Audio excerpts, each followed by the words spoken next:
And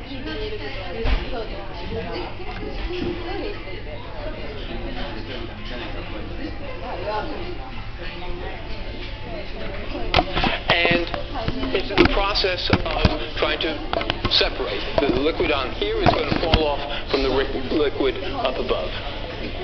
And so what's remarkable about this? Well, this is still connected here, but just a slight instant later, this will be disconnected, and we know that that's a real change. The topology of this thing has changed. It was once singly connected, and now it's two separate pieces of liquid.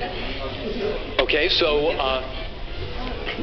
what else do we know about this transition? It's a topology change. But also, if we look just at this region here, that neck has shrunk to zero at that point. That is, up above it's some finite amount, but in order for this thing really to separate, that neck has to really shrink more and more and more until it actually goes to zero. If it didn't go to zero, it would still be connected and I wouldn't have had the transition. So if this thing breaks apart, this radius here has to shrink to zero.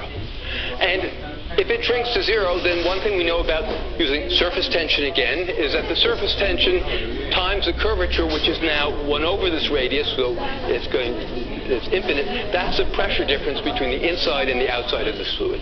So that's just a fact of fluid mechanics. And so what this is saying is on the way to this transition, we're getting an enormous change. That is, the forcing has suddenly gone infinite just at that point where this neck is going to zero. And so we have infinite forcing at this point, and so how do we begin to understand this problem? And so, you know, there are computers all over the world trying to simulate this, and so you simulate it on one scale, and so you want to get closer to the singularity, so you get closer, and so you work harder, and you have to get more points in that little region where it's getting closer. You still have to resolve this thing, and you work harder, and you got a little closer, and you want, but that's not good enough, so you go a little harder and you get a little closer.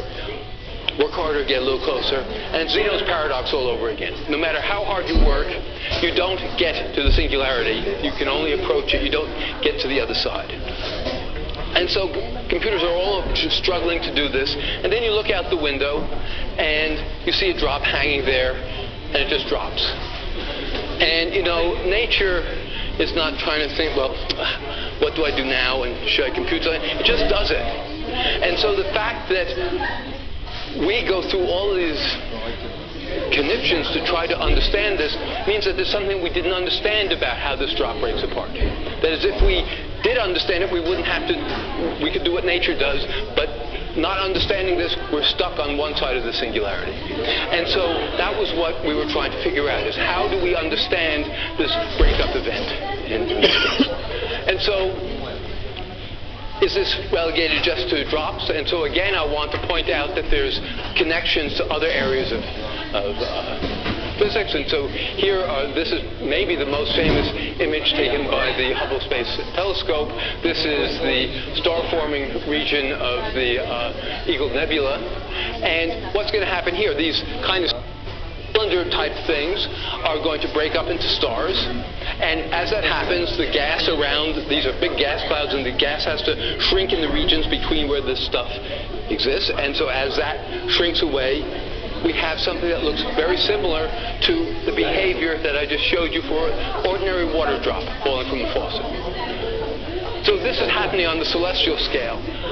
We saw what happens at the ordinary scale, and then you go down to the microscopic scale. You can see this in bacterial growth and see how bacteria communicate with each other and get similar things. But then you can even go down to the nuclear scale, and there at the nuclear scale, you know it's a smaller number of particles, but the same type of thing happens, that this is kind of like a liquid drop, and when that liquid drop breaks apart, that's fission, and fission is again an example of drop snap-off. And so you see this on all of these different scales, from the celestial to the nuclear scale. And so, you know, it's not something that is just relegated to the experiments about water.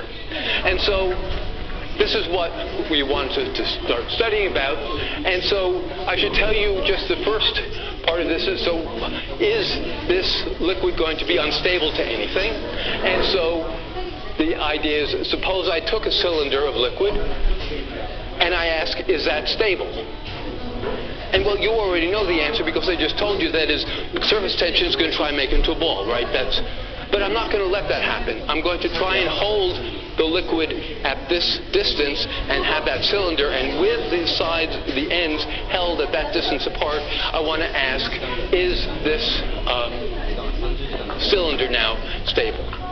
And there's a simple calculation that you can do, which is just ask, well, how much area does it have? Because the more surface area it has is more expensive for the sand, so it's going to try to shrink the surface area if at all possible.